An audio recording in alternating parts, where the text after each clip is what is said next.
আমাদের এখানে অনেকগুলো দাবি রয়েছে, কিন্তু আমরা ডিবিএর পক্ষ থেকে আমাদের যে দাবিটা, অন্যান্য যে বিভাগগুলো রয়েছে ডিপার্টমেন্ট, তাদের সবগুলোই মেন ক্যাম্পাসে ক্লাস হয়, কিন্তু আমাদের ক্লাস হয় একটি শপিং মলে।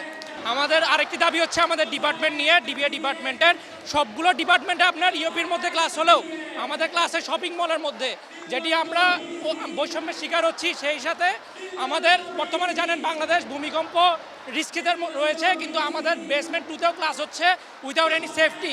আমাদের নিচে যে আন্ডারগ্রাউন্ডে প্লেগ্রাউন্ড ছিল সেটিতেও আমাদের ক্লাস নেওয়া হয়, সেখানে অত্যন্ত পরিমাণে সাউন্ড থাকে। আমাদের গ্যারেজে যাওয়ার সময় নিচে যে পার্কিং রয়েছে ওখানে গাড়ি উঠাচলা করতেও আমাদের আওয়াজের সম্মুখীন হতে হয়। সেই সাথে আমাদের শপিং মলে ক্লাস নেওয়া হয়, যেটি হচ্ছে সবচেয়ে বড় বৈষম্য।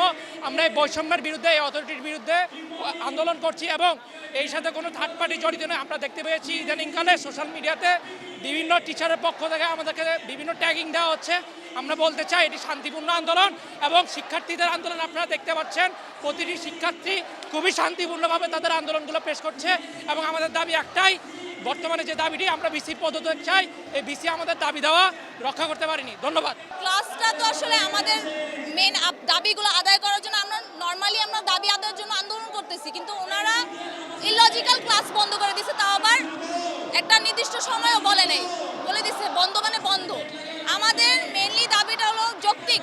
আমরা একটা ডিপার্টমেন্ট বিবিএ, মানে এত বড় একটা ভার্সিটি আর এত বিবিএর মতো একটা সাবজেক্ট, তাদের আমাদের নিজস্ব কোনো ডিপার্টমেন্ট নাই। আমাদের ক্লাস দেওয়া হয়েছে ওইখানে, মানে এটা সবচেয়ে বড় একটা স্ক্যাম। এই ভার্সিটির দ্বারা করা আমাদের সাথে সবচেয়ে বড় একটা স্ক্যাম। তারা যে আমাদের যে একটা আলাদা ডিপার্টমেন্ট নাই, তারা এটা বড় করে উল্লেখ করতে পারতো যে না আমাদের ডিপার্টমেন্ট হলো ওইখানে। আমি এখানে ভর্তি হওয়ার পরে জানতে পারছি আমাদের ডিপার্টমেন্ট নাকি আরএইচ পাশে। এই ডিপার্টমেন্টের জন্য আমাদের অনেক হয়রানির শিকার হইতে হয়, এখান থেকে এনে দৌড়াদৌড়ি করতে হয়। সো আমরা আজকে এখানে আসছি, এক হয়েছি আমাদের এই দাবি আদায় করার জন্য। আমরা দাবি আদায় করে যাব, এটা আমরা হয়েছি। আমাদের বিভিন্ন দাবি ছিল, যেমন আপনি যদি আমাদের লাস্ট 3 সেমিস্টারের রুটিনটা দেখেন, আপনি দেখবেন যে আমাদের সকাল 8টা থেকে সন্ধ্যা 6:30 পর্যন্ত ক্লাস। প্রত্যেকটা ক্লাসের মাঝে মাঝে গ্যাপ, 3 ঘন্টা 3.5 ঘন্টা এমন করে গ্যাপ। প্রতিটা গ্যাপের জন্য আমাদের হচ্ছে আলটিমেটলি ভার্সিটিতে বসেই থাকা লাগে। আমাদের সারা দিন এখানে নষ্ট হয়ে যায়, আমরা আমাদের কোনো কাজও করতে পারি না। শুধুমাত্র ক্লাস রুটিন নিয়ে সমস্যা এমন না, ক্লাস রুটিন নিয়ে সমস্যা কারণ আমাদের ক্লাসরুম নাই, আমাদেরকে শাফেল করে করে ক্লাস দেওয়া হয়। তো আমাদের এই সব আরও অনেক দাবি আছে। প্রত্যেকটা দাবি নিয়ে হচ্ছে আমাদের 24শে জুলাই আন্দোলন হয়েছিল। সেই আন্দোলনে অথরিটি আমাদের কাছে টাইম চেয়েছিল, তাদেরকে 6 মাস দেওয়া হয়েছিল, কিন্তু তারা তাদের একটা দাবিও হচ্ছে পূরণ করে নাই। তারপরে হচ্ছে আমাদের বিভিন্ন ধরনের, যদি আপনি আমাদের সেমিস্টারের রুটিনটা দেখেন, আমাদের 20 থেকে 26 রোজা হচ্ছে মিড। আমাদের এই রোজা রেখে আমাদের মিড দেওয়া কতটা কষ্ট, আমরা প্রত্যেকবার এভাবে মিড কেন দিয়ে আসবো।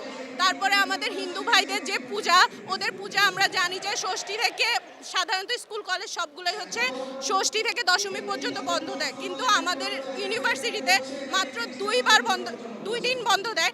লাস্টবার হচ্ছে শুক্র শনি বন্ধ পড়ে গেছে, আলটিমেটলি ওরা কোনো বন্ধই পায় নাই। তারপরে খ্রিস্টানদের যে বড়দিন, আমাদের বড়দিনে কোনো বন্ধ দেওয়া হয় না। এরকম আমাদের অথরিটির সাথে আমরা বারবার বসার চেষ্টা করেছি, বারবার তাদের কাছে আমাদের দাবিগুলো জানিয়েছি, কিন্তু অথরিটি আমাদের কোনো রেসপন্স করে না। এই জন্যই হচ্ছে আজকে আমাদের আন্দোলন।